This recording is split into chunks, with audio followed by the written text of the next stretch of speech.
आज हम लोग डिस्कस करने वाले हैं अर्थ मैग्नेटिज्म और बार मैग्नेट के कुछ एप्लीकेशंस को। तो उस एप्लीकेशंस में आता है जैसे टेंजेंट लॉ पे बेस्ड तुम्हारा एक डिवाइस होता है टेंजेंट गैल्वेनोमीटर, फिर वाइब्रेशन मैग्नेटोमीटर है। तो ये सब तरह के कुछ डिवाइस को डिस्कस करेंगे। तो चलो सबसे पहले हम लोग समझते हैं कि what is the tangent law. तो अगर अपने पास एक मैग्नेटिक कंपास है और इसको किसी हॉरिजॉन्टल प्लेन में रख दो, so this is magnetic compass in horizontal plane.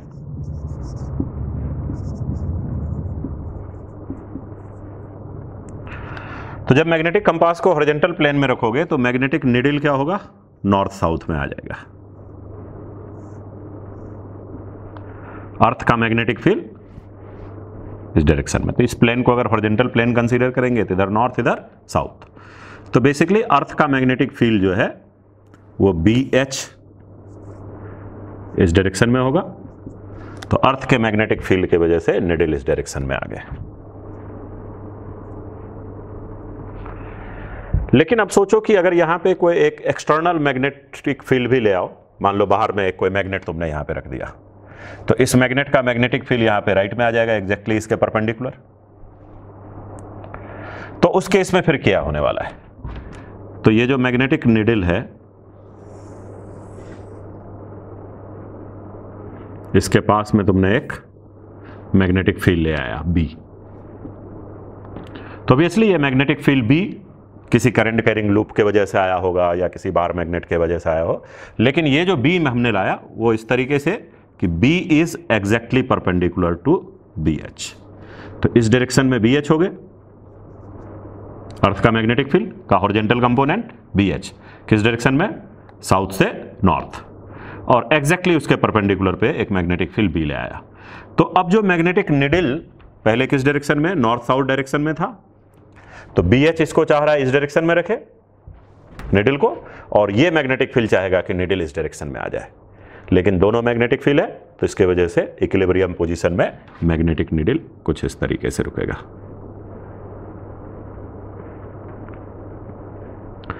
तो ये जो मैग्नेटिक निडल का पोजीशन आया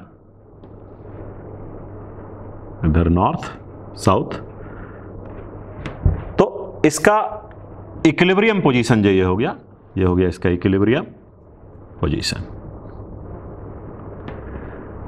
तो जब ये मैग्नेटिक फील्ड नहीं था तो इस डायरेक्शन में था मैग्नेटिक निडल, तो ये कुछ एंगल से रोटेट किया। तो किस एंगल से रोटेट किया इक्विलिब्रियम पोजीशन आने में, तो ये हो गया थीटा एंगल। तो इक्विलिब्रियम में हम लोग बता सकते हैं यहां पे tan थीटा कितने हो जाएगा, तो tan थीटा अगर देखो तो ये B के पैरेलल यहां ला सकते हो, तो B और BH परपेंडिकुलर है तो यहां राइट एंगल ट्रायंगल बन जाएगा। तो tan थीटा किसके बराबर, B डिवाइडेड बाय BH।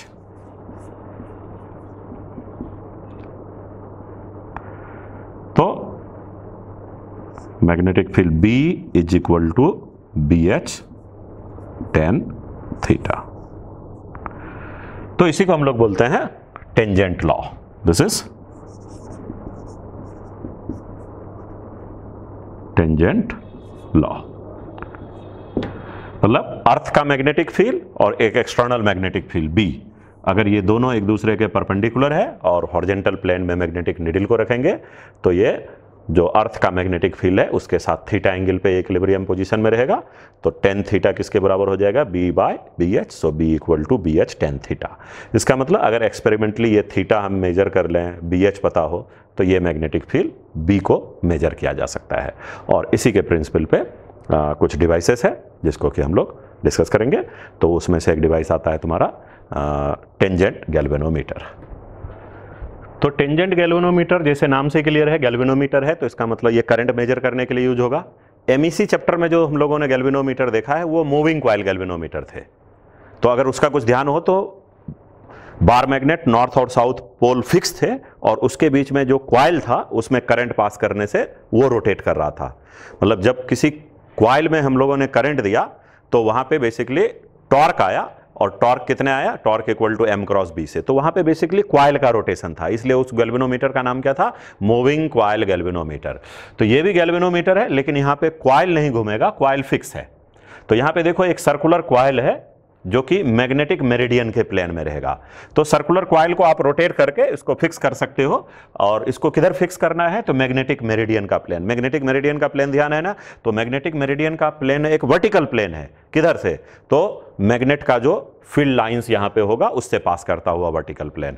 तो वो कैसे पता चलेगा, तो एक आपके पास देखो यहां पे ये कंपास बॉक्स है इस हॉरिजॉन्टल प्लेन में। तो हॉरिजॉन्टल प्लेन में प्लेन हो गया और इसमें एक मैग्नेटिक निडल है। तो मैग्नेटिक कंपास को यहां हॉरिजॉन्टल प्लेन में रखा गया है और नीचे कुछ लेवलिंग स्क्रू वगैरह है, तो स्क्रू के हिसाब से आप इसको एडजस्ट करके लेवलिंग कर सकते हो। तो ये जो मैग्नेटिक कंपास है, तो इसके निडल किस डायरेक्शन में रुकेंगे, तो अगर इस कॉइल में किसी तरीके का करंट अभी हमने पास नहीं किया है, when there is no current, when I is 0, तो जिस टाइम पे करंट 0 होगा तो मैग्नेटिक निडल जो है, तो मैग्नेटिक निडल जिधर BH होगा अर्थ के मैग्नेटिक फील्ड के अलोंग रुकेगा। तो ये मैग्नेटिक कंपास का निडल घूम रहा होगा और ये हॉरिजॉन्टल प्लेन में इस तरीके से रुकेगा। तो मैं यहां पे एक इमेजिन करा रहा हूं कि सपोज ये हॉरिजॉन्टल प्लेन है।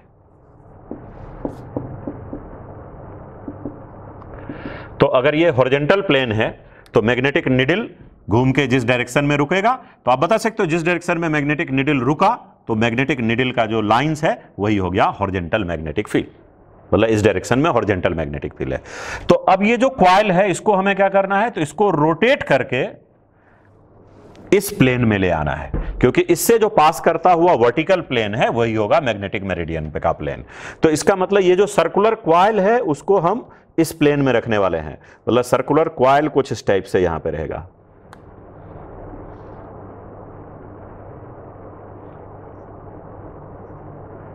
तो ये सर्कुलर कॉइल हो गया इस प्लेन के परपेंडिकुलर। तो जब इस सर्कुलर कॉइल में करंट देंगे तो इसका मैग्नेटिक फील्ड किधर बनेगा, तो इसका मैग्नेटिक फील्ड इसके परपेंडिकुलर बनेगा। तो इसका मतलब जब करंट था तो मैग्नेटिक निडल इस डायरेक्शन में रुके हुए थे, और जिस डायरेक्शन में मैग्नेटिक निडल रुका उसी प्लेन में इस सर्कुलर कॉइल को ले आना है। तो ये जो मैग्नेटिक मेरिडियन के प्लेन में आ गया, अब इसमें से करंट पास कराना है। तो जब इसमें से करंट पास करेंगे, when current I is passed, तो जब करंट को पास कर देंगे कॉइल में, तो कॉइल का जो मैग्नेटिक फील्ड है, मतलब कॉइल इस तरीके से है मैग्नेटिक मेरिडियन के प्लेन में, तो इसका मैग्नेटिक फील्ड जो हो गया वो मैग्नेटिक मेरिडियन के परपेंडिकुलर हो गए। लेकिन अर्थ का मैग्नेटिक फील्ड किधर है, मैग्नेटिक मेरिडियन के प्लेन में, कॉइल के प्लेन में। तो अर्थ का मैग्नेटिक फील्ड मैग्नेटिक मेरिडियन के प्लेन में और कॉइल उसी प्लेन में है, तो मैग्नेटिक फील्ड जो कॉइल का हो गया वो इसके परपेंडिकुलर हो गया। तो आप देख सकते हो B प्रोपोर्शनल टू BH का केस आ गया। तो इसका मतलब ये जो मैग्नेटिक निडल पहले इस डायरेक्शन में थे, अब ये रोटेट करेगा। तो मैग्नेटिक निडल अब यहां पे इक्विलिब्रियम पोजीशन में आ जाएगा, और मैग्नेटिक निडल जो ये इक्विलिब्रियम पोजीशन में आ गया, तो मैग्नेटिक निडल अपने जगह से घूमेगा यहां पे। तो इसके ऊपर स्केल बने रहेंगे, तो ये कंपास में स्केल बने हुए हैं। तो मैग्नेटिक निडल में करंट पास करने के बाद जब ये इक्विलिब्रियम पोजीशन में आ गया, तो ये कितने एंगल से घुमा, मतलब मैग्नेटिक निडल पहले मैग्नेटिक मेरिडियन के प्लेन में रहेगा, horizontal component of earth magnetic field उस लाइन के अलोंग रहा। लेकिन जब कॉइल में हमने करंट दिया और कॉइल को पहले किधर लाया, तो कॉइल के प्लेन को मैग्नेट के अलोंग ले आया। तो इसका मतलब कॉइल मैग्नेटिक मेरिडियन के प्लेन में आ गया। तो अब कॉइल का जो मैग्नेटिक फील्ड है, तो वो मैग्नेटिक फील्ड BH के परपेंडिकुलर हो गए। तो इसका मतलब हम लोग यहां पे क्या बोल सकते हैं, टेंजेंट लॉ वैलिड हो गया। तो बाय टेंजेंट लॉ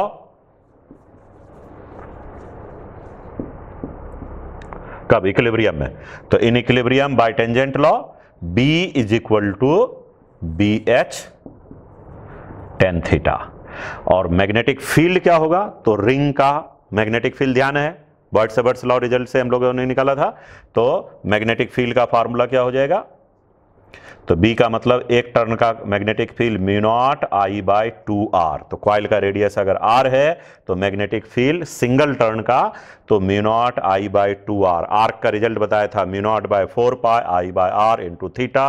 तो सर्कल है तो थीटा का मतलब 2 पाई, इसलिए एक टर्न का मैग्नेटिक फील्ड क्या हो गया mu naught I by 2r।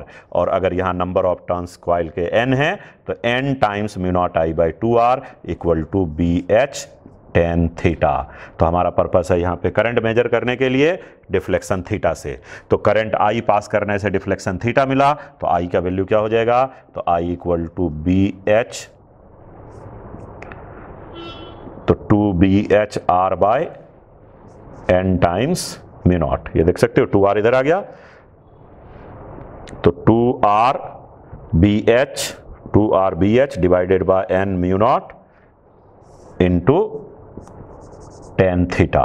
तो इसका मतलब यहां पे क्या बन रहा है, current I is directly proportional to theta.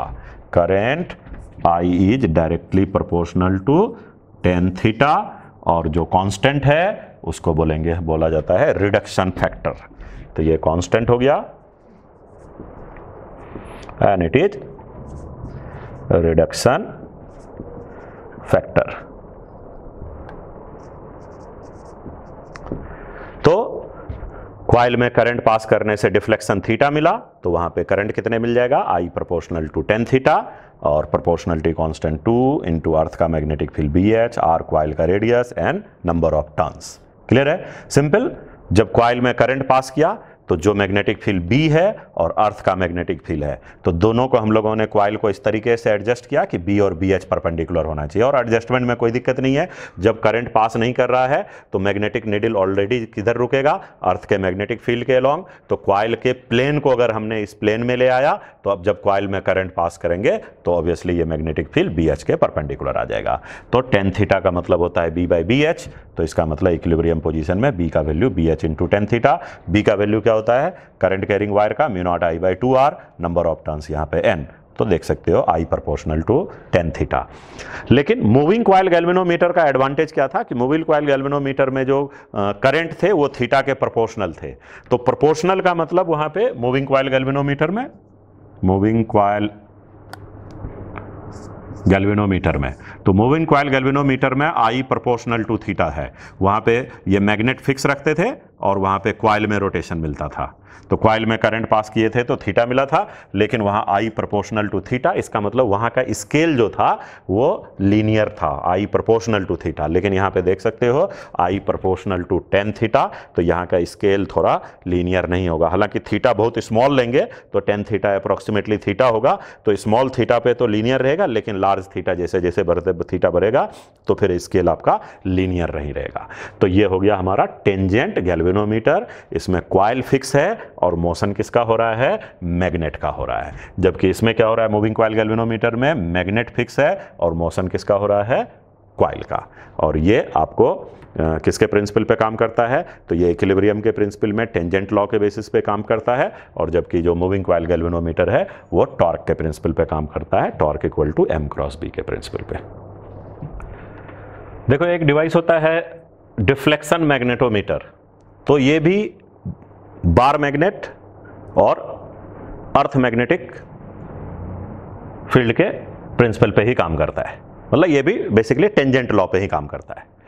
तो डिफ्लेक्शन मैग्नेटोमीटर जो है ये बेसिकली डिवाइस है जो कि क्या मेजर करता है, तो it measures and compare dipole moment. तो अगर कोई अलग से कोई मैग्नेट है और इस मैग्नेट का हम पता करना चाहते हैं कि डायपोल मोमेंट क्या है या इसका पोल स्ट्रेंथ क्या है, तो किसी मैग्नेट के डायपोल मोमेंट या उसके पोल स्ट्रेंथ को मेजर करने के लिए यूज कर सकते हैं। मतलब मैग्नेटिक मोमेंट मेजर हो गया तो डायपोल स्ट्रेंथ तो मेजर किया ही जा सकता है इसका लेंथ मेजर करके, क्योंकि हमें पता ही है कि डायपोल मोमेंट किसके बराबर, पोल स्ट्रेंथ इनटू नॉर्थ और साउथ पोल के बीच का सेपरेशन।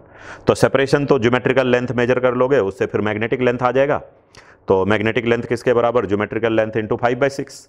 तो ज्योमेट्री से इसका लेंथ मेजर किया और 5/6 से मल्टीप्लाई किया तो अपना मैग्नेटिक लेंथ आ जाएगा। तो डायपोल मोमेंट को अगर हम लोग मैग्नेटिक लेंथ से डिवाइड कर देंगे तो पोल स्ट्रेंथ आ जाएगा। तो इसका मतलब डायपोल मोमेंट को मेजर करने से काम हो जाएगा।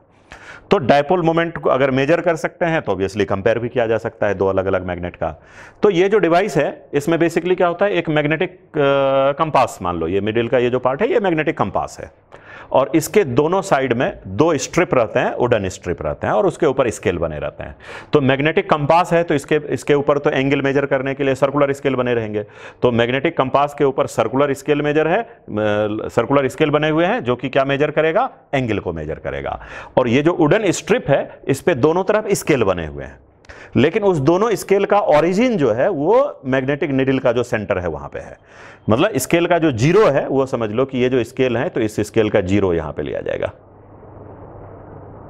तो दोनों साइड का स्केल का रेफरेंस पॉइंट कौन है, ये आपको मैग्नेटिक निडल का सेंटर। तो इट इज ए स्केल, ये वुडन स्ट्रिप पे स्केल बने हुए हैं, major distance from the centre of compass. तो कंपास के सेंटर से ये डिस्टेंस को मेजर करता है। तो अब देखो इसका वर्किंग कैसे होगा। तो वर्किंग के लिए इसको दो तरीके से वर्क क्यों होता है, तो एक आता है इसका 10A पोजीशन और दूसरा आता है 10B पोजीशन। तो 10A पोजीशन में क्या करते हैं कि ये जो स्ट्रिप है इसको हम लोग प्लेस करते हैं मैग्नेटिक मेरिडियन के परपेंडिकुलर। तो पहली बात तो ये डिवाइस को रखेंगे कहां पे, तो ये डिवाइस हॉरिजॉन्टल प्लेन में रखा जाएगा। इसका मतलब अर्थ का कौन सा मैग्नेटिक फील्ड से हमारा एसोसिएशन होगा, हॉरिजॉन्टल कंपोनेंट से। तो जैसे ही इसको हॉरिजॉन्टल प्लेन में रखोगे तो ये मैग्नेटिक निडल जिस डायरेक्शन में रुका होगा उसी डायरेक्शन में क्या होगा, अर्थ का मैग्नेटिक फील्ड का हॉरिजॉन्टल कंपोनेंट।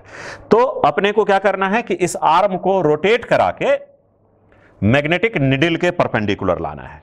मतलब 10A पोजीशन के लिए क्या सिचुएशन होना चाहिए, तो ये जो स्ट्रिप है it is placed horizontally perpendicular to magnetic meridian. तो देख सकते हो कि अगर मैग्नेटिक निडल हमारा इस डायरेक्शन में है तो इसका मतलब BH इधर हो जाएगा। तो जिस डायरेक्शन में मैग्नेटिक फील्ड है आर्म एग्जैक्टली उसके परपेंडिकुलर होना चाहिए। तो इस सिचुएशन को हम लोग क्या बोलते हैं, 10A पोजीशन। तो अब क्या करेंगे, जिस मैग्नेट का हमें डायपोल मोमेंट मेजर करना है तो उस मैग्नेट को हम इस पे इसके स्ट्रिप पे किसी प्लेस पे रखेंगे, मान लेते हैं यहां पे रखा। तो ये जो मैग्नेट है इसका हमें मैग्नेटिक डायपोल मोमेंट अब मेजर करना है। तो ये हो गया नॉर्थ साउथ, तो इसको स्ट्रिप पे रख दिए। तो इससे आसानी से स्केल से हम इसके सेंटर से ये डिस्टेंस मेजर कर सकते हैं। ऑब्वियसली मान लेते हैं कि अगर ये डिस्टेंस अपना D है तो ये मैग्नेट का मैग्नेटिक फील्ड के वजह से क्या अब ये मैग्नेटिक निडल जो है वो क्या इसी पोजीशन पे रहेगा, नहीं। जब तक ये मैग्नेट नहीं था तो अर्थ के मैग्नेटिक फील्ड की वजह से निडल इधर था, लेकिन ये मैग्नेट का मैग्नेटिक फील्ड लाइंस इस पोजीशन पे, अब ये सेंटर पे मैग्नेटिक निडल है तो मैग्नेटिक निडल पे इसका कौन सा मैग्नेटिक फील्ड बनेगा, B एक्सियल। तो इसका एक्सियल मैग्नेटिक फील्ड किस डायरेक्शन में बनेगा, इस डायरेक्शन में। तो इस डायरेक्शन में हो गया मैग्नेटिक फील्ड B एक्सियल, किसका, ये जो मैग्नेट है उसका। तो इस एक्सियल मैग्नेटिक फील्ड और हॉरिजॉन्टल मैग्नेटिक फील्ड की वजह से मैग्नेटिक निडल इस तरीके से किसी एक पोजीशन पे, इक्विलिब्रियम पोजीशन पे आएगा, जिसका कि थीटा हम लोग सर्कुलर स्केल से आसानी से मेजर कर लेंगे। ये इक्विलिब्रियम पोजीशन, इस डायरेक्शन में अर्थ का मैग्नेटिक फील्ड BH। तो इक्विलिब्रियम पोजीशन के लिए टेंजेंट लॉ हमने क्या बोलता है, तो B = BH tan थीटा। तो थीटा हमें ये डिवाइस से मेजर हो जाएगा, और मैग्नेटिक फील्ड B का मतलब इस बार मैग्नेट का मैग्नेटिक फील्ड, लेकिन कौन सा वाला रिजल्ट यहां यूज होगा, तो यहां B का मतलब हो गया B एक्सियल। तो एक्सियल का मैग्नेटिक फील्ड याद है बार मैग्नेट का, तो एक्सियल का मैग्नेटिक फील्ड बार मैग्नेट का क्या होता है, 2K μ0/4π, डायपोल मोमेंट M, और यहां से इसका डिस्टेंस, तो इसके डिस्टेंस को अगर हम लोग D बोल रहे हैं तो ये डिस्टेंस हो गया D डिवाइडेड बाय जो मैग्नेट है उसका लेंथ, अगर हम लोग यहाँ पे 2L कंसीडर कर रहे हैं, इसके मैग्नेट के लेंथ को हम लोग क्या कंसीडर कर लेते हैं, इसके लेंथ को हम 2L कंसीडर कर लेते हैं। तो फिर रिजल्ट क्या हो जाता है, तो ये रिजल्ट हो जाता है हमारा L² - D² का होल स्क्वायर। तो ये बी एक्सियल का रिजल्ट हो गया 2km। अगर ध्यान हो तो हम लोगों ने उस टाइम पे x लेके रिजल्ट डिराइव किया था, तो 2kmx by L square minus X square का होल स्क्वायर, तो this is equal to BH tan theta. तो ये रिजल्ट हो गया। इससे d का कैलकुलेशन हो सकता है, मतलब d तो यहाँ पे कैलकुलेट हो जाएगा कहाँ से, स्केल से।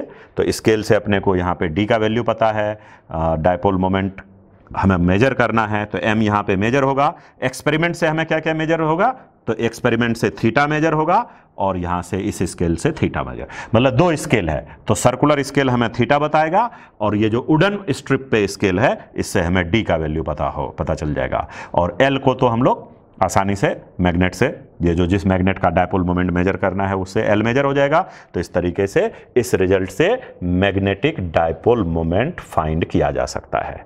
लेकिन इसमें थोड़ा कैलकुलेशन क्या होता है कि जब आपको ये जो मैग्नेट है इसका साइज अगर स्मॉल हो, उसमें फिर अप्रोक्सीमेशन का रिजल्ट यूज होता है, कुछ ध्यान है।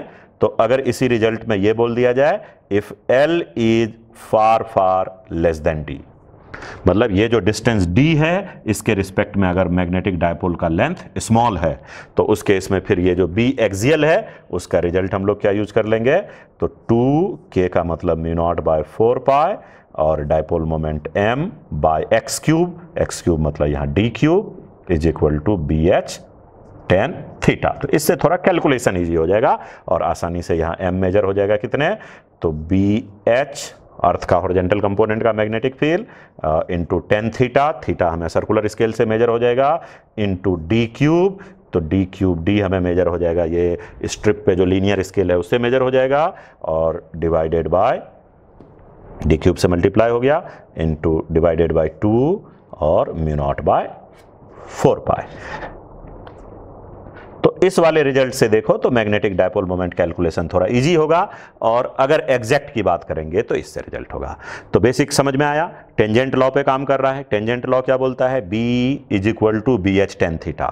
तो अर्थ का मैग्नेटिक फील्ड BH इस डायरेक्शन में है और स्ट्रिप इसके एग्जैक्टली परपेंडिकुलर है। तो मैं यहाँ पे इसके स्ट्रिप को, जो वुडन स्ट्रिप है वो हमने अर्थ के मैग्नेटिक फील्ड के परपेंडिकुलर रख दिया। जब ये सेट हो गया उसके बाद जिस मैग्नेट का मैग्नेटिक डायपोल मोमेंट निकालना है उसको किसी पोजीशन पे रखा, और अगर प्रेफर किया जाए तो थोड़ा d को ज़्यादा रखें सो दैट कि इसका साइज स्मॉल हो जाए, तो फिर उसके इसमें कैलकुलेशन ईजी हो जाएगा। तो इसका जो एक्सियल का मैग्नेटिक फील्ड है वो आएगा, जो मैग्नेटिक डायपोल मोमेंट मतलब जो इसका एक्सियल का मैग्नेटिक फील्ड है और अर्थ का मैग्नेटिक फील्ड का जो हॉरिजॉन्टल कंपोनेंट है दोनों एक दूसरे के परपेंडिकुलर हो गया। इस वजह से हम लोग बोल सकते हैं tan theta equal to B by BH, यानी B equal to BH tan theta, और B का मतलब यहाँ एक्सियल का रिजल्ट। बट एक्सियल का फार्मूला तुम्हें याद होना चाहिए। तो बार मैग्नेट का एक्सियल का फार्मूला एग्जैक्ट होता है तो 2kmx by L square minus X square का होल स्क्वायर, और अप्रॉक्सीमेट की बात करेंगे तो 2km बाय एक्स क्यूब, तो x के जगह पे यहाँ पे d हो गया, तो ये हो जाएगा tan A पोजीशन। इसी तरीके से दूसरा एक और इसमें सिचुएशन बनता है जिसको बोलते हैं tan B पोजीशन। तो tan B पोजीशन में क्या होता है कि अगर अर्थ का मैग्नेटिक फील्ड तुम्हारा इस डायरेक्शन में है तो मैग्नेटिक निडल यहाँ पे रुका होगा, तो इसके जो इस आपको स्ट्रिप है वुडन स्ट्रिप, तो वुडन स्ट्रिप को इस तरीके से घुमा के रखा कि अर्थ का मैग्नेटिक फील्ड इसके अलोंग आ जाए, मतलब it is placed horizontally in the magnetic meridian. तो स्ट्रिप को हम घुमाते गए और मैग्नेटिक निडल तो हमेशा क्या होगा, अर्थ के मैग्नेटिक फील्ड के अलोंग होगा। तो वुडन स्ट्रिप को इस तरीके से घुमाया कि वो मैग्नेटिक फील्ड जो अर्थ का है उसके अलोंग आ जाएगा, और वो कौन बताएगा, मैग्नेटिक निडल आसानी से बताएगा। तो अभी मैग्नेटिक निडल यहाँ पे रखे हुए हैं। अब हम क्या करेंगे, तो जिस मैग्नेट का हमें मैग्नेटिक डायपोल मोमेंट मेजर करना है या पोल स्ट्रेंथ मेजर करना है उसको इसके एक स्ट्रिप पे ला के रखेंगे। तो मान लेते हैं उस मैग्नेट को हमने इस लोकेशन पे रखा, तो अगर इसके नॉर्थ पोल इधर होंगे साउथ पोल इधर होंगे, तो अब इसके मैग्नेटिक फील्ड देखो यहाँ पे सेंटर O पे किधर बनेगा, तो मैग्नेटिक फील्ड लाइंस इसमें से बाहर निकल के ऐसे आ रहा होगा नॉर्थ से साउथ।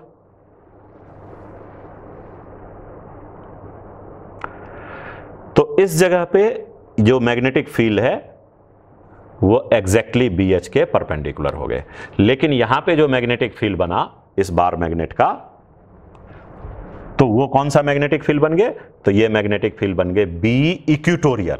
क्योंकि बार मैग्नेट का ये लाइन जो हो गया ये एक्सियल हो गया और इसके परपेंडिकुलर है, तो ये मैग्नेटिक फील्ड इस लोकेशन पे कौन सा मैग्नेटिक फील्ड मिलेगा इससे, बी इक्वेटोरियल। तो 10A में बी एक्सियल यूज होता है और 10B में बी इक्वेटोरियल यूज होगा। तो बी इक्वेटोरियल और BH एक दूसरे के परपेंडिकुलर है, तो इसका मतलब मैग्नेटिक नीडल इक्विलिब्रियम में रुकेगा, जिसका ये एंगल हो जाएगा थीटा। तो बाय टेंजेंट लॉ अब हम लोग यहाँ पे क्या बोल सकते हैं, तो बाय टेंजेंट लॉ यहाँ पे बोलेंगे B equal to BH tan theta. लेकिन B का मतलब कौन सा मैग्नेटिक फील्ड, तो इस बार मैग्नेट जिसका मैग्नेटिक डायपोल मोमेंट या पोल स्ट्रेंथ मेजर करना है उसका मैग्नेटिक फील्ड, लेकिन किस लोकेशन पे, तो यहां से ये लोकेशन इस बार मैग्नेट के लिए इक्वेटोरियल पे गया। यहां पे बार मैग्नेट को इस तरीके से रखना है, तो ये हो गया B इक्वेटोरियल। तो बी इक्वेटोरियल का फार्मूला याद है, तो यहां से ये डिस्टेंस आसानी से हम लोग मेजर कर लेंगे। ये डिस्टेंस क्या हो जाएगा, डी, जो कि ये स्केल से पता चल जाएगा। तो इक्वेटोरियल का रिजल्ट होता है के यानी mu naught by 4 pi M. तो के एम बाय, अगर बार मैग्नेट का लेंथ 2L है तो ये रिजल्ट डिनोमिनेटर में क्या आ जाता है, L square plus x square, x का मतलब यहाँ D, तो L square plus D square के power 3/2 equal to BH tan theta. तो इसका मतलब इस रिजल्ट से हम लोग मेजर कर सकते हैं डायपोल मोमेंट, और डायपोल मोमेंट मेजर हो गया तो पोल स्ट्रेंथ तो आसानी से फिर मेजर हो ही जाएगा। लेकिन इसमें भी अगर ये कंडीशन लग जाए, if L is far less then D, यानी ये डायपोल का साइज जो है, ये मैग्नेट का साइज स्मॉल है, किसके रिस्पेक्ट में, ये D के रिस्पेक्ट में, तो वैसे केस में फिर ये जो B इक्वेटोरियल है वो रिजल्ट क्या हो जाता है सीधा km/x³, यानी k का मतलब mu not by 4 pi dipole moment m और डिनोमिनेटर में डायरेक्टली d³ आ जाएगा। तो this is equal to BH tan theta. तो इस रिजल्ट से फिर हम लोग आसानी से m को मेजर कर सकते हैं। तो 10A के केस में बार मैग्नेट के लिए ये एक्सियल पोजीशन है और 10B के पोजीशन में बार मैग्नेट के लिए ये इक्वेटोरियल पोजीशन है। रीजन यहाँ पे वुडन स्ट्रिप जो है उसको हम लोगों ने मैग्नेटिक मेरिडियन के प्लेन में रखा है, जबकि यहाँ पे वुडन स्ट्रिप को मैग्नेटिक मेरिडियन के प्लेन के परपेंडिकुलर रखा, और यहाँ पे B axial equal to BH tan theta, यहाँ पे B equatorial equal to BH tan theta. और इक्वेटोरियल में पता ही है कि km/x³ होता है, जबकि इसमें क्या होता है 2km/x³। इसमें 2 भी होता है ना, एक्सियल में 2 होते हैं, इक्वेटोरियल में 2 नहीं। तो इस तरीके से डायपोल मोमेंट को हम लोग मेजर कर सकते हैं। तो इस डिवाइस को बोला जाता है डिफ्लेक्शन मैग्नेटोमीटर। तो चलो डिफ्लेक्शन मैग्नेटोमीटर पे एक एग्जांपल लेते हैं। तो अगर मान लो कि 2 मैग्नेट है जिसका डायपोल मोमेंट हो गया m1 और m2, तो अगर हमें इसका रेशियो पता करना है तो डिफ्लेक्शन मैग्नेटोमीटर के हेल्प से हम लोग डायपोल मोमेंट m1 m2 का रेशियो कैसे निकालेंगे। तो सपोज करो कि अर्थ का मैग्नेटिक फील्ड BH इस डायरेक्शन में है, तो एक बार क्या करेंगे कि इसके आर्म को हमने जैसे सपोज यहाँ 10A पोजीशन पे रखा, तो 10A पोजीशन या 10B पोजीशन कोई भी यूज कर सकते हैं। तो सपोज यहाँ पे इसको 10A पोजीशन पे रखा गया और इसके बाद फर्स्ट वाले मैग्नेट को हमने रखा और इसका θ1 मेजर किया। वापस इसी एक्सपेरिमेंट को रिपीट किया, इस मैग्नेट को हटाया, वापस इसके जगह पे दूसरा मैग्नेट रखा m2 और फिर से मेजर किया गया θ2। तो ये जो θ1 θ2 ये किस पोजीशन पे बताएगा, ये इक्विलिब्रियम पोजीशन है, क्योंकि इसके वजह से यहाँ पे B एक्सियल बना, इसके वजह से भी B एक्सियल बना। तो सिंपल क्या है कि अर्थ का मैग्नेटिक फील्ड BH इधर है, बार मैग्नेट का इधर B एक्सियल है, इक्विलिब्रियम पोजीशन में tan थीटा, क्या रिजल्ट होता है, तो B equal to BH tan theta. तो यहां पे 2 केस है, तो B का मतलब यहां पे B एक्सियल में अपने को डायपोल मोमेंट आ जाता है। तो अगर ये मान के चलें कि जो डिस्टेंस D है, ये डिस्टेंस हो गए D और ये भी डिस्टेंस हो गए D, तो यहां पे हमने डिस्टेंस को इक्वल रख दिया। तो अगर दोनों केस में डिस्टेंस इक्वल है तो एक बार क्या हो जाएगा, तो θ1 θ2, तो इसका मतलब B1 by B2 is equal to tan θ1 by tan θ2। B1 by B2 is tan θ1 by tan θ2, result B equal to BH tan theta. तो this is by tangent law. तो टेंजेंट लॉ बोल रहा है B equal to B H ten theta, और basically tan A position होगा तो B का मतलब B axial equal to B H ten theta, और अगर टेन बी पोजिशन होगा तो B equatorial B H ten theta. तो यहाँ पे मान एक्सियल का केस है तो बी के जगह पे बी एच और बी एच तो कैंसिल हो गया, ten theta one by ten theta two, B one by B two. तो अगर डिस्टेंस की बात करें इक्वल है तो फिर ये रिजल्ट क्या हो जाएगा, m1 बाई डिस्टेंस, चलो d1 भी लिख देते हैं, तो ये एक्सियल में होता है 2k mu not by 4 pi, 2k हो गया mu not by 4 pi, dipole moment m1, distance d1 का क्यूब, नीचे हो गया 2k mu not by 4 pi, dipole moment m2 by distance d2 का cube equal to tan theta 1 by tan theta 2। तो 2 cancel, constant cancel. चूंकि यहां पे d1 d2 equal लिए हैं हम लोग, इसलिए क्या हो जाएगा, m1 by m2 is equal to tan theta 1 by tan theta 2, H d1 is equal to d2। और डिस्टेंस अगर सेम नहीं होते तो फिर m1 डिस्टेंस भी तो एक्सपेरिमेंट से आसानी से मेजर हो जाता, तो डिस्टेंस भी एक्सपेरिमेंट से मेजर हो जाता, एंगल भी आसानी से मेजर हो जाते। तो उस केस में हम लोग बोल सकते थे m1 by m2 is d2 cube by d1 cube into tan theta 1 by tan theta 2। तो एक बार एक मैग्नेट को रख के इक्विलिब्रियम निकाला, फिर बार दूसरे मैग्नेट को रख के इक्विलिब्रियम निकाला, इक्विलिब्रियम का एंगल थीटा 1 थीटा 2 हो गया, और मैग्नेट का डिस्टेंस जो हो गया वो d1 d2 हो गए। तो m1 m2 का रेशियो किस पे डिपेंड कर जाएगा, d2 cube by d1 cube tan theta 1 by tan theta 2। अगर डिस्टेंस को इक्वल रख दिया जाए तो simply tan theta 1 by tan theta 2। चलो इसी तरीके से अब दूसरे मेथड से भी यहाँ पे, जैसे यहाँ पे क्या पता करना था, फाइंड m1 बाई m2, तो d को इक्वल रखा, थीटा अलग अलग हो गए।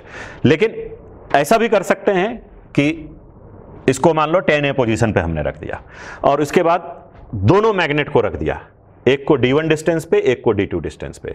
तो इसके नॉर्थ साउथ इधर, इसके नॉर्थ इधर, साउथ इधर। तो इसका b एक्सियल राइट में बनेगा और इसका b एक्सियल लेफ्ट में बनेगा। अगर इसको 1 बोल रहे हैं तो इधर हो गया b1 और इधर हो जाएगा b2। तो थोड़ा मैग्नेट के डिस्टेंस को एडजस्ट किया और इस तरीके से एडजस्ट किया कि इसमें किसी तरीके का डिफ्लेक्शन नहीं हुआ। तो बेसिकली ये वाला मैग्नेट इसको राइट में डिस्प्लेस करना चाह रहा है, ये मैग्नेट इसको लेफ्ट में डिस्प्लेस करना चाह रहा है, और डिस्टेंस को इस तरीके से एडजस्ट किया कि देयर इज नो डिफ्लेक्शन। तो अगर दोनों में डिफ्लेक्शन नहीं हो रहा है तो इसका मतलब अर्थ के मैग्नेटिक फील्ड के वजह से मैग्नेट हमारा इस डायरेक्शन में रह गए, इसका मतलब ये दोनों मैग्नेटिक फील्ड एक दूसरे को कैंसिल कर दिया। इसका मतलब B1 इक्वल टू B2। तो B1 और B2 क्या हो जाएगा, तो अगर हम लोग ये मान के चलें कि D1 D2 इसके लेंथ से लार्ज है, ये मान के चल रहे हैं कि L is far far less then D, तो वैसे केस में ये एक्सियल का रिजल्ट क्या हो जाएगा, तो 2k मतलब mu not by 4 pi m1 bye d1 का क्यूब, ये हो जाएगा 2k mu not by 4 pi m2 bye d2 का क्यूब। तो इस तरीके से भी m1 m2 का रेशियो निकाला जा सकता है। तो यहाँ m1 बाय m2 क्या हो जाएगा, d1 cube by d2 cube. मतलब दोनों मैग्नेट को दोनों आर्म पे रख दिया, लेकिन दोनों का नॉर्थ एक दूसरे के अपोजिट रखा, और इस तरीके से रखा कि डिस्टेंस को थोड़ा इधर उधर एडजस्ट कर सकते हैं, और इस तरीके से डिस्टेंस एडजस्ट किया कि मैग्नेटिक नीडल में कोई डिफ्लेक्शन नहीं हो रहा है। और अगर मैग्नेटिक नीडल में डिफ्लेक्शन नहीं हो रहा है तो इसका मतलब दोनों का magnetic field equal and opposite. तो इसका मतलब m1 by m2 d1 cube by d2 cube. या इस तरीके से चलोगे तो दोनों मैग्नेट में को मतलब एक्सपेरिमेंट को 2 बार रिपीट किया, एक बार फर्स्ट बार मैग्नेट से, एक बार सेकंड बार मैग्नेट से, और दोनों केस में थीटा 1 थीटा 2 मेजर किया, और डिस्टेंस यहाँ सेम रख लिया। तो अगर डिस्टेंस सेम रख देंगे तो m1 by m2 tan theta 1 by tan theta 2, और बाई चांस डिस्टेंस भी अलग रखोगे तब भी कोई इशू नहीं है, तो m1 by m2 d2 cube by d1 cube into tan theta 1 by tan theta 2। इस तरीके से m1 m2 का दो मैग्नेट का मैग्नेटिक डायपोल मोमेंट का रेशियो निकाला जा सकता है। बार मैग्नेट और अर्थ के मैग्नेटिक फील्ड के प्रिंसिपल पे ही एक और डिवाइस काम करता है, that is the vibration magnetometer. तो पीछे हम लोगों ने एक बार मैग्नेट को किसी एक्सटर्नल मैग्नेटिक फील्ड में रख के अगर डिस्टर्ब किया था तो स्मॉल थीटा के लिए हम लोगों ने देखा था कि ऑसिलेट करता है, कि अगर ये एक्सटर्नल मैग्नेटिक फील्ड बी था कुछ रिजल्ट ध्यान है। और यहाँ पे ये बार मैग्नेट को थीटा 0 पे ये इक्विलिब्रियम पोजीशन में होगा और थीटा 0 यहाँ पे स्टेबल इक्विलिब्रियम पोजीशन हो जाता है रोटेटरी के सेंस में। अगर थोड़ा सा इसको डिस्प्लेसमेंट देके छोड़ दिया जाए तो मोशन क्या हो जाता है, ऑसिलेटरी। तो लार्ज थीटा के लिए oscillation but not SHM, but small theta के लिए एसएचएम हो जाता है। और इस केस में इधर का मैग्नेटिक डायपोल मोमेंट जैसे m हो गया, इसका मोमेंट ऑफ इनर्शिया I हो गए थे, तो टाइम पीरियड ऑफ ऑसिलेशन क्या बना था, 2 पाई √I/mb। तो यही रिजल्ट यूज हो रहा है। बस ये समझ लो कि B जो है, तो यहाँ पे B मैग्नेटिक फील्ड एक्सटर्नल कौन दे रहा है, अर्थ का मैग्नेटिक फील्ड का हॉरिजॉन्टल कंपोनेंट। कि अर्थ का मैग्नेटिक फील्ड का हॉरिजॉन्टल कंपोनेंट है और उसमें से एक मैग्नेट को अगर डिस्टर्ब कर दिया जाए तो स्मॉल थीटा के लिए ऑसिलेट करेगा। तो टाइम पीरियड क्या हो जाएगा, 2 पाई √I/mb। और B के जगह पे चूंकि ये अर्थ का मैग्नेटिक फील्ड का हॉरिजॉन्टल कंपोनेंट है इसलिए ये BH आ जाएगा। तो एग्जैक्टली इसी प्रिंसिपल पे ये वाइब्रेशन मैग्नेटोमीटर काम कर रहा है। तो बेसिकली एक बॉक्स हो गया और इसमें एक देख सकते हो कि एक मैग्नेट है और मैग्नेट को इस तरीके से अरेंज करके उसको एडजस्ट किया गया है कि ये हॉरिजॉन्टल प्लेन में रहेगा और ये एक वायर के थ्रू ऊपर में ये पॉइंट से कनेक्टेड है। तो इस पॉइंट को इसको बॉक्स में रखें कि सो दैट कि थोड़ा बाहर का जो है ज़्यादा इफेक्ट ना पड़े इस पर किसी तरीके का वाइब्रेशन वगैरह का, एयर वगैरह का मूवमेंट का। तो ये जो ऊपर का पॉइंट है इसको हल्का सा ट्विस्ट करके रिलीज कर देंगे, छोड़ देंगे। तो ये बेसिकली डिस्टर्बेंस देने के लिए काम होगा, क्योंकि मैग्नेट जो रुका रहेगा वो किधर रुका रहेगा, आपको अर्थ के हॉरिजॉन्टल कंपोनेंट के मैग्नेटिक फील्ड में। तो ये इक्विलिब्रियम पोजीशन हो गया, लेकिन इक्विलिब्रियम पोजीशन से थोड़ा इसको डिस्टर्ब करना है। तो डिस्टर्ब कैसे करेंगे, तो यहां से थोड़ा सा इसको ये ट्विस्ट करके हल्का सा रिलीज कर देंगे। तो ये मैग्नेट क्या होगा, ऑसिलेट करने लगेगा।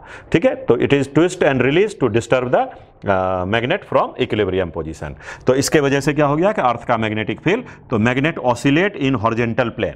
मैग्नेट ऑसिलेट कर रहा है किस प्लेन में, हॉरिजॉन्टल प्लेन में। किसके वजह से, due to horizontal component of earth magnetic field. तो अर्थ के horizontal component of magnetic field के वजह से ये बार मैग्नेट हॉरिजॉन्टल प्लेन में ऑसिलेट किया। तो टाइम पीरियड क्या हो जाएगा, तो ये जो रिजल्ट हम लोगों ने पीछे देखा है, दोबारा से ड्राइव नहीं कर रहा हूं, सिंपल यहां बी के जगह पे क्या हो जाएगा, अर्थ का magnetic field BH। So time period of oscillation for small angular displacement, और स्मॉल एंगुलर डिस्प्लेसमेंट में ये SHM होगा। तो टाइम पीरियड का फार्मूला क्या हो गया, 2 पाई √I/mb। तो यहाँ B के जगह पे B∗H, तो BH हो गया अर्थ का मैग्नेटिक फील्ड का हॉरिजॉन्टल कंपोनेंट, M हो गया मैग्नेटिक डायपोल मोमेंट और I हो गया मोमेंट ऑफ इनर्शिया। तो ये वाइब्रेशन मैग्नेटोमीटर डिवाइस हो गया।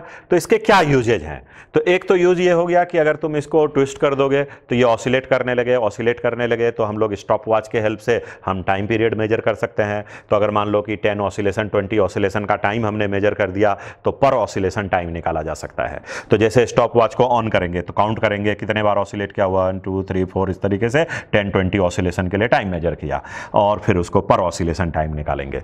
तो एक ही ऑसिलेशन का टाइम क्यों नहीं मेजर कर रहे हैं, रीजन कि बॉडी का जो रिएक्शन टाइम है, जब तक देखेंगे ऑसिलेट करने है तो स्टॉप वॉच को ऑन ऑफ करने में बॉडी का रिएक्शन टाइम है, तो एक ऑसिलेशन में बहुत ज्यादा एरर आ जाएगा। इसलिए अगर हमने 20 ऑसिलेशन के लिए टाइम मेजर किया तो वो एरर थोड़ा क्या हुआ, 20 ऑसिलेशन पे डिवाइड होने से रिड्यूस कर जाएगा। इसलिए 10-20 ऑसिलेशंस का टाइम मेजर करना है और पर ऑसिलेशन टाइम से अपने को टाइम पीरियड मेजर हो जाएगा। तो अगर आप टाइम पीरियड मेजर कर लेंगे, बार मैग्नेट का मास पता होगा, लेंथ पता होगा, तो मोमेंट ऑफ इनर्शिया, तो बार मैग्नेट एक बेसिकली किस शेप में है, तो ये रॉड के शेप में है, तो इसके मोमेंट ऑफ इनर्शिया का रिजल्ट क्या हो जाएगा, तो इसका अगर मास, ये अगर इसके लेंथ मान लेते हैं कैपिटल L है और इसका मास, तो मास का सिंबल यहां पे W दे देता हूं क्योंकि स्मॉल m पोल स्ट्रेंथ को लिखते हैं, कैपिटल M डायपोल मोमेंट को यहां लिख रहे हैं। तो यहां पे मोमेंट ऑफ इनर्शिया का इसका फार्मूला हो जाएगा WL²/12। तो ये रॉड का मोमेंट ऑफ इनर्शिया का फार्मूला होता है। तो लेंथ मतलब इसका ज्योमेट्रिकल लेंथ, तो L हो गया ज्योमेट्रिकल लेंथ, इसका मास हो गया W, तो मोमेंट ऑफ इनर्शिया WL²/12। तो मोमेंट ऑफ इनर्शिया पता होगा, टाइम पीरियड मेजर कर लेंगे, अर्थ का मैग्नेटिक फील्ड हमें पता है, तो यहां से हम लोग डायपोल मोमेंट बता सकते हैं। तो फर्स्ट एप्लीकेशन हो गए इसके to measure the dipole moment. तो मैं अब एक एक करके एप्लीकेशन डायग्राम ध्यान में रखना, और रिजल्ट क्या हो गया, T = 2 pi √I/mb/H। So first application to measure the dipole moment.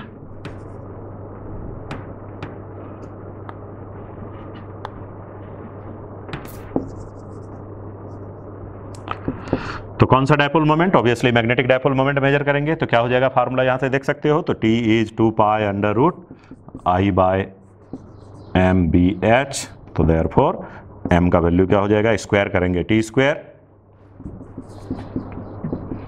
4 pi square I divided by M B H. So M is equal to 4 pi square moment of inertia I divided by T square B H. तो इस तरीके से हम लोग dipole moment major कर सकते हैं। और अगर डायपोल मोमेंट मेजर किया जा सकता है तो इसका मतलब डायपोल मोमेंट को कंपेयर भी कर सकते हैं कि दो मैग्नेट का डायपोल मोमेंट का रेशियो चाहिए, तो एक बार फर्स्ट मैग्नेट को लगा के डायपोल मोमेंट को टाइम पीरियड को मेजर किया, एक बार दूसरे मैग्नेट को लगा के टाइम पीरियड को मेजर किया, तो टाइम पीरियड को मेजर करके हम डायपोल मोमेंट मेजर कर सकते हैं। यहीं से इसी रिजल्ट से क्लियर है कि m is inversely proportional to T square. तो so we can find the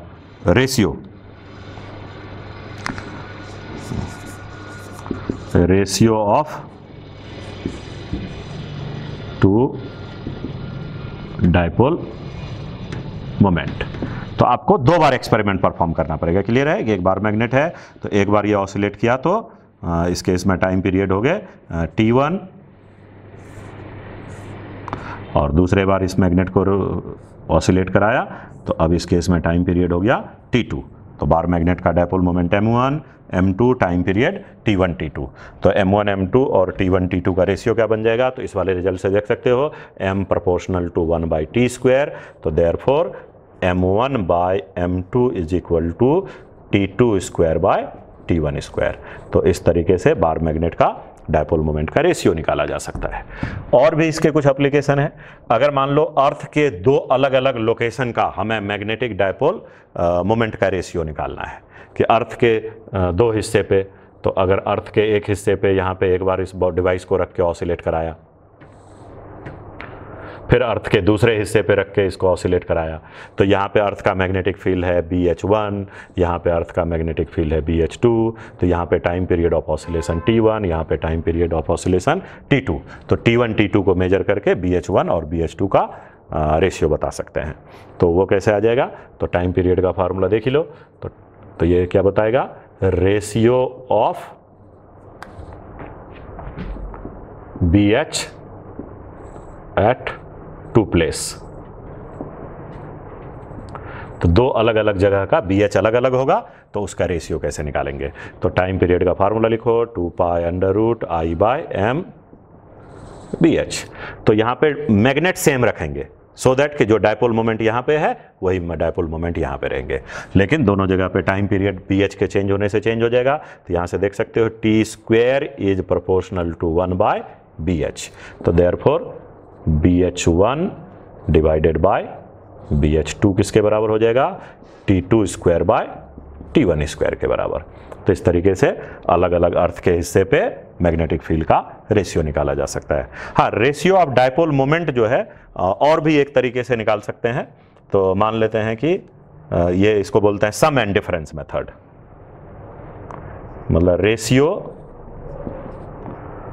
of m by sum and difference method.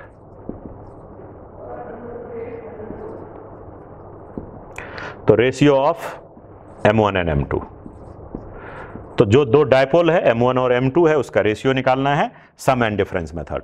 तो यहां पे क्या था कि दोनों मैग्नेट को एक एक करके ऑसिलेट कराया, एक बार m1 को ऑसिलेट किया, एक बार m2 को ऑसिलेट किया। लेकिन इस मेथड में क्या करेंगे, एक बार दोनों मैग्नेट के नॉर्थ पोल को सेम साइड में रखा, साउथ को एक साइड में रखा, और फिर इस केस में इसको ऑसिलेट कराया। तो इस केस में टाइम पीरियड आ गया T1। तो ये इसमें डायपोल मोमेंट क्या है, सेम डायरेक्शन में है, तो ये सम हो गया। तो इसको मैं TS लिख देता हूँ, सम। तो सम के केस में क्या हो जाएगा, time period 2 pi under root moment of inertia. तो एक का मोमेंट ऑफ इनर्शिया I1, एक का मोमेंट ऑफ इनर्शिया I2। तो moment of inertia I1 plus I2 divided by m।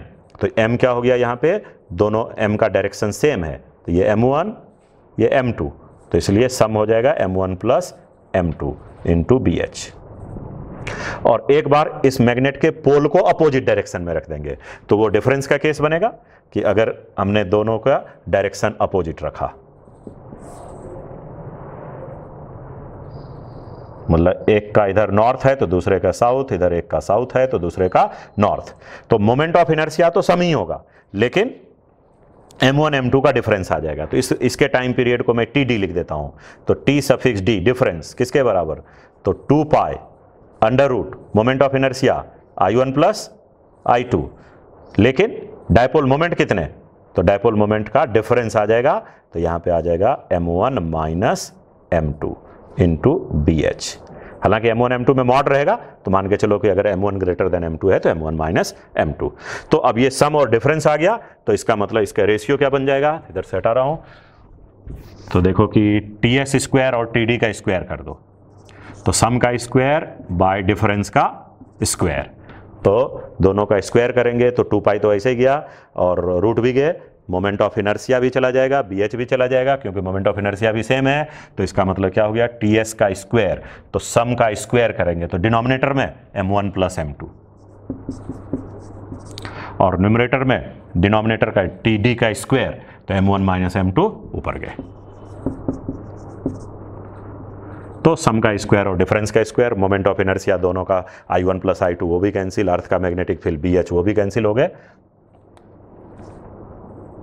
तो एक बार डिफरेंस का स्क्वायर एक बार सम का स्क्वायर, मतलब जिस दो डायपोल का मैग्नेटिक डायपोल मोमेंट का रेशियो चाहिए, तो एक बार दोनों के डायपोल मोमेंट का डायरेक्शन सेम रखा, एक बार डायपोल मोमेंट का डायरेक्शन अपोजिट रखा वाइब्रेशन मैग्नेटोमीटर में, और दोनों केस में टाइम पीरियड मेजर किया, तो एक का लाया TS एक का लाया TD, तो TS और TD का अगर हमने स्क्वायर निकाल दिया, अब इसके आगे क्या कंपोनेंडो डिविडेंडो लगा सकते हो, तो क्या बन जाएगा m1 m2 का रेशियो, TS स्क्वायर और माइनस TD स्क्वायर कर दो, और नीचे TS स्क्वायर प्लस TD का स्क्वायर कर दो। तो अगर LHS में हमने इसको माइनस किया, न्यूमरेटर माइनस डिनोमिनेटर, और नीचे क्या किया, न्यूमरेटर और डिनोमिनेटर का सम किया, तो यही चीज़ राइट में भी करना है, तो ये क्या हो जाएगा m1 minus m2 minus m1 plus m2, और नीचे हो जाएगा m1 minus m2 plus m1 plus m2, तो देखो क्या आ जाएगा माइनस m2 माइनस ये हो गया m1 minus m1 cancel, minus m2 minus m2 तो माइनस 2m2, और नीचे कितने हो गए m1 plus m1 2m1 minus m2 plus m2 गए, फिर 2 से 2 भी गए, तो इसका मतलब अगर m1 बाई m2 अब लिखना हो तो m1 बाई m2 रेसिप्रोकल ले लो, तो ये हो जाएगा TD का स्क्वायर प्लस TS का स्क्वायर, माइनस इधर ले आओ, तो इसका मतलब TD का स्क्वायर माइनस TS का स्क्वायर। तो इस तरीके से भी डायपोल मोमेंट का रेशियो निकाला जा सकता है, और ये से भी डायपोल मोमेंट का रेशियो निकाल सकते हो कि नहीं, दो बार हमने एक्सपेरिमेंट ही अलग अलग परफॉर्म किया, तो एक बार डायपोल मोमेंट m1 को लेके टाइम पीरियड T1, एक बार डायपोल मोमेंट m2 को लेके टाइम पीरियड T2, तो इस केस में m1 by m2 T2 square by T1 square, या दूसरा ऑप्शन है कि नहीं दोनों डायपोल को एक साथ यूज किया, एक बार दोनों का पोलरिटी सेम डायरेक्शन में, डायपोल मोमेंट सेम डायरेक्शन में, और एक बार दोनों का डायपोल मोमेंट अपोजिट डायरेक्शन में, तो ये कहलाएगा सम एंड डिफरेंस मेथड। एक और भी एप्लीकेशन देख लेते हैं इसके वाइब्रेशन मैग्नेटोमीटर का।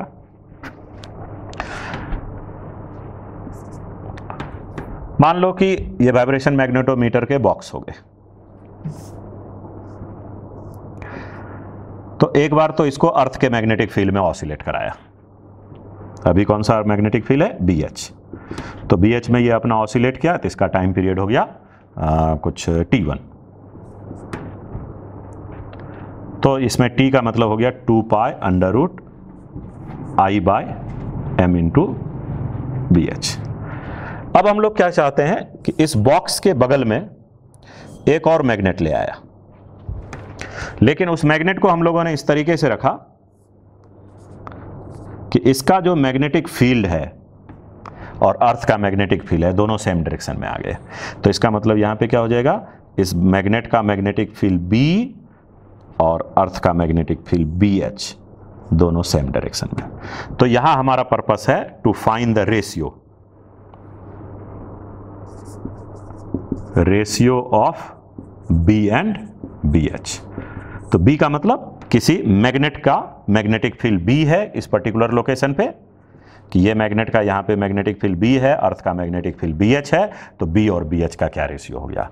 तो जब ये सिर्फ अर्थ के मैग्नेटिक फील्ड में ऑसिलेट किया तो टाइम पीरियड हो गया T1 2π√I/m/BH, और अब दोनों मैग्नेटिक फील्ड सेम डायरेक्शन में है, तो अब टाइम पीरियड क्या हो जाएगा, तो अब इसको ऑसिलेट किया तो टाइम पीरियड T2 कितने 2π√I/m, और B का मतलब B + BH। इस तरीके से बहुत सारे सिचुएशन बनाए जा सकते हैं अगर कंसेप्ट तुम्हें समझ में आ गया कि टाइम पीरियड कैलकुलेशन को प्रॉब्लम के जैसा ट्रीट करो, कि मतलब ये दो सिचुएशन है और तुम्हें टाइम पीरियड मैग्नेटिक फील्ड का रेशियो बताना है। तो जब अकेला अर्थ का मैग्नेटिक फील्ड है तब ऑसिलेट किया तो टाइम पीरियड क्या लिखेंगे 2π√I/m/BH। अब क्या क्या बाहर में एक मैग्नेट रख दिया, किस तरीके से रखा कि इसका जो मैग्नेटिक फील्ड है और अर्थ का मैग्नेटिक फील्ड है दोनों सेम डायरेक्शन में है, तो अब B के जगह पे क्या हो जाएगा, तो B + BH।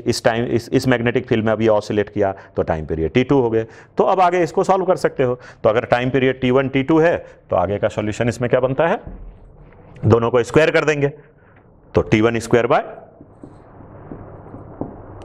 T2 स्क्वायर, तो T1 square by T2 square करेंगे तो 2π जाएगा, I भी चला जाएगा, रूट भी गया, तो सिंपली यहाँ पे क्या हो जाएगा B + BH। T1 स्क्वायर करेंगे तो BH नीचे और T2 स्क्वायर डिनोमिनेटर में है तो B + BH ऊपर चला गया। तो आसानी से देखो BH/BH 1 हो गया, इधर B/BH हो गया, तो this is B/BH + 1। So therefore what is the ratio of B and BH, तो T1 square by T2 square -1। तो इस तरीके से ये बहुत सारे केसेस हो गए जिसमें वाइब्रेशन मैग्नेटोमीटर को कैसे यूज करते हैं। तो ये चैप्टर में क्या है कि ज़्यादातर जो है ना चीज़ें थ्योरेटिकल है, और जो ये एप्लीकेशंस वगैरह है इसको दिमाग में रखना है, प्रॉब्लम में कोई ज़्यादा डिफिकल्ट नहीं रहता है। बट ये सारे केसेस जो है इसी को तुमको प्रॉब्लम ट्रीट करना है कि अगर ये मैग्नेट है ऑसिलेट किया किस में, अर्थ के मैग्नेटिक फील्ड में, तो 2π√I/m/BH। एक और मैग्नेट ले लिया, उसका भी मैग्नेटिक फील्ड दोनों सेम डायरेक्शन में, अगर इसी में बोल देता कि नहीं अपोजिट डायरेक्शन में है तो B - BH कर देते। इस तरीके से रखा जाता कि इसका मैग्नेटिक फील्ड कोई BH मतलब BH के साथ कोई दूसरे एंगल वगैरह में, तो नेट मैग्नेटिक फील्ड रखना है जिस मैग्नेटिक फील्ड में ये ऑसिलेट किया। तो यहाँ पे B और BH सेम डायरेक्शन में है, इसलिए यहाँ पे B के जगह पे B + BH हो गया। तो दो केस है, स्क्वायर करके डिवाइड कर दो, रेशियो आ जाएगा। देखो अब एक पॉइंट हम लोग डिस्कस करने जा रहे हैं, नल पॉइंट। तो नल पॉइंट का मतलब है कि जो अर्थ का मैग्नेटिक फील्ड है और ये जो एक बार मैग्नेट ले रहे हैं इसका मैग्नेटिक फील्ड, तो अर्थ के मैग्नेटिक फील्ड का हॉरिजॉन्टल कंपोनेंट और बार मैग्नेट का जो मैग्नेटिक फील्ड है जहां एक दूसरे को कैंसिल कर देगा, तो उस लोकेशन को हम लोग बोलेंगे नल पॉइंट। मतलब बार मैग्नेट का मैग्नेटिक फील्ड और अर्थ के मैग्नेटिक फील्ड का जो हॉरिजॉन्टल कंपोनेंट है दोनों एक दूसरे को कैंसिल करके जीरो होना चाहिए। तो इसका मतलब BH के इक्वल एंड अपोजिट एक मैग्नेटिक फील्ड होगा, तो उस लोकेशन को हम लोग बोलेंगे कि that location is the null point. तो अर्थ का मैग्नेटिक फील्ड तो हमेशा किधर होगा, साउथ से नॉर्थ। तो यहां पे अर्थ का मैग्नेटिक फील्ड हो गया साउथ से नॉर्थ, इधर भी हो गया अर्थ का मैग्नेटिक फील्ड साउथ से नॉर्थ। तो एक बार मैंने मैग्नेट को हॉरिजॉन्टल प्लेन में इस तरीके से रखा, यहां पे मैग्नेट किधर है, तो मैग्नेट किस लोकेशन पे है, it is in horizontal plane.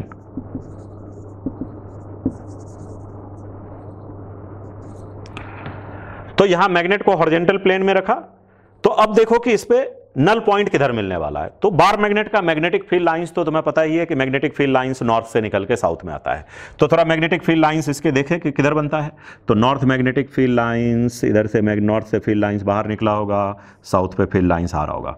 तो क्या एक्सियल पे ऐसा हो पा रहा है क्या, तो नहीं। एक्सियल पे इस केस में अर्थ का मैग्नेटिक फील्ड और बार मैग्नेट का मैग्नेटिक फील्ड दोनों का डायरेक्शन सेम है, तो ये एरो दोनों का डायरेक्शन सेम है। लेकिन अगर इक्वेटोरियल पे आ जाओ तो मैग्नेटिक फील्ड लाइंस नॉर्थ से निकल के साउथ पे आया होगा, तो यहां एरो इधर गए। तो जो इसके इक्वेटोरियल के लोकेशन है, ऑब्वियसली दोनों साइड इधर भी,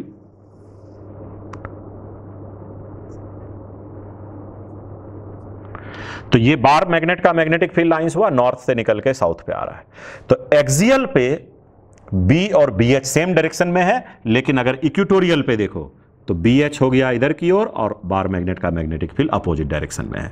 तो इसका मतलब नल पॉइंट यहाँ कहाँ पे मिलने वाले हैं, इक्वेटोरियल पे। लेकिन कितने डिस्टेंस पे, अगर ये डिस्टेंस हमें कैलकुलेट करना है तो अगर ये डिस्टेंस को हम लोग x बोल दें तो ये एक पॉइंट हो गया यहाँ पे P1 और ये पॉइंट हो गया P2।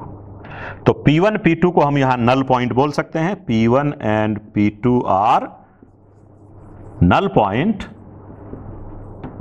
If BH is equal to magnetic field bar magnet का। लेकिन B कौन सा यहां पे, तो B इक्वेटोरियल, ठीक है, बार मैग्नेट के परपेंडिकुलर में गया ना, इसलिए B इक्वेटोरियल। तो आगे का रिजल्ट यूज कर सकते हो। तो BH किसके बराबर, इक्वेटोरियल का फार्मूला याद है, तो K मतलब mu not by 4 pi dipole moment M, और अगर इसको स्मॉल साइज मान के चलेंगे तो हम लोग लिख सकते हैं x क्यूब। तो इस तरीके से x निकाला जा सकता है। यहां ये मान के चल रहे हैं कि L is far far less than x, dipole small size का, और स्मॉल साइज का नहीं होगा तो फिर इक्वेटोरियल के जनरल रिजल्ट यहां पे लिखना है। तो कंसेप्ट ये हो गया कि यहां पे BH और B इक्वेटोरियल एक दूसरे को बैलेंस कर रहा है, ठीक है। फार्मूला इक्वेटोरियल का ध्यान रखना है कि m बाय एक्स क्यूब, और अगर मान लो कि मैग्नेट का साइज स्मॉल नहीं होता तो फिर डिनोमिनेटर में L square plus x square के पावर 3/2 करते, तो वो जनरल रिजल्ट हो जाता। वो भी लिखना है तो लिख देता हूं यहाँ पे। तो ये L फार फार लेस देन x के केस में, और नहीं तो अदरवाइज जनरल केस क्या हो जाएगा, BH is equal to K mu not by 4 pi dipole moment M, और डिनोमिनेटर में L square plus x square के पावर 3/2। तो ये जनरल रिजल्ट और ये अप्रॉक्सीमेट रिजल्ट। इसी तरीके से अब देखो यहाँ पे बार मैग्नेट का जो डाइपोल मोमेंट था वो BH के पैरेलल थे। अब अगर इस मैग्नेट को मैं रिवर्स कर दूं तो क्या होगा, तो अब रिवर्स करने से देखो, नॉर्थ पोल से मैग्नेटिक फील्ड लाइंस इसके बाहर निकले होंगे, साउथ पोल पे मैग्नेटिक फील्ड लाइंस आ रहे होंगे, और अगर इधर का भी देख लो तो नॉर्थ से निकल के इधर साइड में साउथ पे आ रहा है, इधर नॉर्थ से निकल के साउथ में इधर आ रहा है। तो अब इस केस में अगर इक्वेटोरियल के पॉइंट पे चले जाओ तो BH और B दोनों का डायरेक्शन सेम है, तो इसका मतलब इक्वेटोरियल पे नल पॉइंट नहीं है। लेकिन एक्सियल पे आ जाओ दो पॉइंट पे, मान लेते हैं ये P1 ये P2। तो यहां पे P1 P2 पे देखो तो अर्थ का मैग्नेटिक फील्ड BH इधर हो गए साउथ से नॉर्थ, जबकि इसका मैग्नेटिक फील्ड अपोजिट डायरेक्शन में है। तो इसलिए यहां पे नल पॉइंट कहां पे मिला, तो यहां पे P1 and P2 are null points if, लेकिन ये एक्सियल का रिजल्ट होगा। तो यहां से कितने डिस्टेंस हो गए, तो सेंटर से अगर ये डिस्टेंस को, दोनों साइड के डिस्टेंस को हम लोग x रिप्रेजेंट करें तो यहां पे B axial is equal to BH बनेगा। इस केस में B equatorial equal to BH बने, इस केस में B axial equal to S। यहाँ इक्वेटोरियल पॉइंट पे नल पॉइंट है, यहाँ एक्सियल पॉइंट पे नल पॉइंट है। P1 P2 are axial point, यहाँ पे P1 P2 are equatorial points. और B एक्सियल का रिजल्ट अगर लिखना है तो जनरल रिजल्ट लिखेंगे तो 2K का मतलब mu not by 4 pi dipole moment M x, denominator में x square minus L square का whole square equal to BH। तो ये जनरल केस हो गए। लेकिन अगर ये केस बोला जाए L फार फार लेस देन x, और मैग्नेट के साइज को हम लोग 2L मान के चल रहे हैं, ये साइड भी L ये साइड भी L, पोल जो इसके पोल से है सेंटर का डिस्टेंस, तो उस केस में क्या हो जाएगा, 2K का मतलब म्यू नॉट बाय 4 पाई सीधा सीधा M by x cube is equal to BH। लेकिन ये कब, if L is far far less than x, if L is far far less than x। Clear है। तो बार मैग्नेट और मैग्नेटिक फील्ड, बार मैग्नेट का magnetic field और earth का magnetic field दोनों एक दूसरे को कैंसिल किया, अर्थ का मैग्नेटिक फील्ड का हॉरिजॉन्टल कंपोनेंट और बार मैग्नेट का मैग्नेटिक फील्ड, लेकिन यहाँ पे इक्वेटोरियल से कैंसिल हो रहा है, यहाँ पे एक्सियल से कैंसिल हो रहे हैं। और यहाँ पे तुमको इक्वेटोरियल पे नल पॉइंट है तो एक्सियल पे नहीं है, और यहाँ पे एक्सियल पे नल पॉइंट है तो इक्वेटोरियल पे नल पॉइंट नहीं है। तो मेन कंसेप्ट समझो कि नल पॉइंट का क्या मतलब हो गया, तो अर्थ के मैग्नेटिक फील्ड के हॉरिजॉन्टल कंपोनेंट को बार मैग्नेट के मैग्नेटिक फील्ड से कैंसिल करना है। एक एग्जाम्पल लेते हैं इसी तरीके का। तो अब देखो यहाँ पे एक हॉरिजॉन्टल टेबल है, और हॉरिजॉन्टल टेबल पे क्या कर रखा है कि एक मैग्नेट को वर्टिकली प्लेस कर रखे हैं। यहाँ पे दोनों मैग्नेट कैसे रखे हुए थे, हॉरिजॉन्टल प्लेन में थे। यहाँ पे ये जो मैग्नेट था वो किधर था, तो ये हॉरिजॉन्टल प्लेन में थे, इन हॉरिजॉन्टल प्लेन। लेकिन अब एक मैग्नेट को इस तरीके से टेबल पे वर्टिकली रख दिया, तो अब पूछा जा रहा है कि इसके अगर नॉर्थ पोल नीचे है तो नल पॉइंट इस मैग्नेट से किधर की ओर मिलेगा, नॉर्थ की ओर, साउथ की ओर, ईस्ट की ओर या वेस्ट की ओर। तो इसका मतलब अर्थ का जो मैग्नेटिक फील्ड है उसके हॉरिजॉन्टल कंपोनेंट को ये बार मैग्नेट का मैग्नेटिक फील्ड कैंसिल कर देना चाहिए। तो ऐसा करते हैं कि यहां पे देखो कि अर्थ के मैग्नेटिक फील्ड को मतलब यहाँ पे हमने इधर साउथ इधर नॉर्थ रिप्रेजेंट किया है, क्योंकि इधर दिखाएंगे तो थोड़ा सा नॉर्थ साउथ विजुलाइज करने में दिक्कत होगा। तो यहाँ पे मैंने ये हॉरिजॉन्टल टेबल में ये साउथ ले लिया, ये नॉर्थ ले लिया। तो मैग्नेटिक फील्ड, अर्थ के मैग्नेटिक फील्ड का हॉरिजॉन्टल कंपोनेंट हमेशा किधर होता है, साउथ से नॉर्थ। तो अब अगर यहाँ पे दो पॉइंट इधर और इधर को कंसिडर करो, तो अगर यहाँ पे यूनिट पोल स्ट्रेंथ लिया जाए तो यूनिट पोल स्ट्रेंथ को नॉर्थ पोल जो है रिपेल करेगा। यूनिट पोल स्ट्रेंथ को ये नॉर्थ पोल रिपेल करेगा। तो ये बन जाएगा B सफिक्स n, और इसमें भी इधर बन जाएगा B सफिक्स n। मतलब ये बार मैग्नेट के नॉर्थ पोल के वजह से जो मैग्नेटिक फील्ड बनेगा Bn, और south pole unit pole strength को क्या करेगा, अपनी ओर अट्रैक्ट करेगा। तो इधर बन जाएगा B सफिक्स s, उसी तरीके से इधर बन जाएगा B सफिक्स S। तो मैं दो पॉइंट की बात कर रहा हूं, एक है P1, एक है P2। लेकिन P1 पॉइंट किधर है, नॉर्थ में, मतलब इस बार मैग्नेट के लोकेशन से नॉर्थ की ओर, और बार मैग्नेट के लोकेशन से साउथ की ओर। तो अब अगर P1 P2 पे horizontal component of magnetic field देखना है, horizontal component of magnetic field at P1 and P2, दोनों जगह मैग्नीट्यूड एक ही होगा। कितने होगा,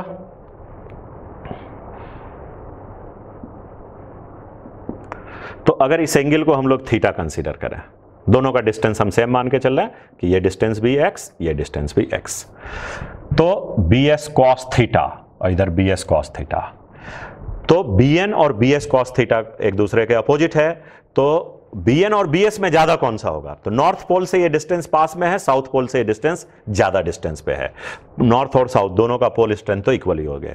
तो यहां पे क्लियर है कि bn is greater than bs, bn is greater than bs। तो इसका मतलब bs का कंपोनेंट लेंगे तो और भी कम हो जाएगा। तो इसका मतलब ये क्या होने चाहिए, bn minus bs cos theta. लेकिन इसका डायरेक्शन किधर होगा, bn की ओर। तो इसका मतलब P1 पे देखेंगे तो ये नेट फील्ड किधर आएगा, नॉर्थ की ओर। तो इसका मतलब अर्थ के मैग्नेटिक फील्ड के अलोंग आ गया। तो इसका मतलब P1 पॉइंट जो है वो नल पॉइंट नहीं हो सकता है। लेकिन P2 पे देखो तो Bn ग्रेटर है Bs से, तो Bn इधर है, Bs cos थीटा इधर है, Bn ग्रेटर देन Bs, तो नेट मैग्नेटिक फील्ड किधर गया, साउथ की ओर। लेकिन अर्थ का मैग्नेटिक फील्ड किधर है, नॉर्थ की ओर। तो यहाँ पे दोनों एक दूसरे को कैंसिल करेगा। तो इसका मतलब नल पॉइंट कौन सा होगा, तो P1 is not the null point, P2 is the null point, P2 is the null point. और P2 किधर है, in the south, bar magnet से किधर है, this P2 is in the south. तो बिना कैलकुलेशन कभी कभी क्वेश्चन पूछ सकता है लॉजिकली कि एक बार मैग्नेट को इधर रख दिया तो तुम्हें नल पॉइंट किधर मिलेगा, इस जगह से नॉर्थ या साउथ में, तो साउथ में। और ईस्ट और वेस्ट में तो सवाल ही नहीं है, वहाँ पे तो समझ ही सकते हो कि अर्थ का मैग्नेटिक फील्ड इधर है तो, और बार मैग्नेट का मैग्नेटिक फील्ड का डायरेक्शन कुछ और ही हो जाएगा, तो उससे बैलेंस होने का हो ही नहीं सकता है।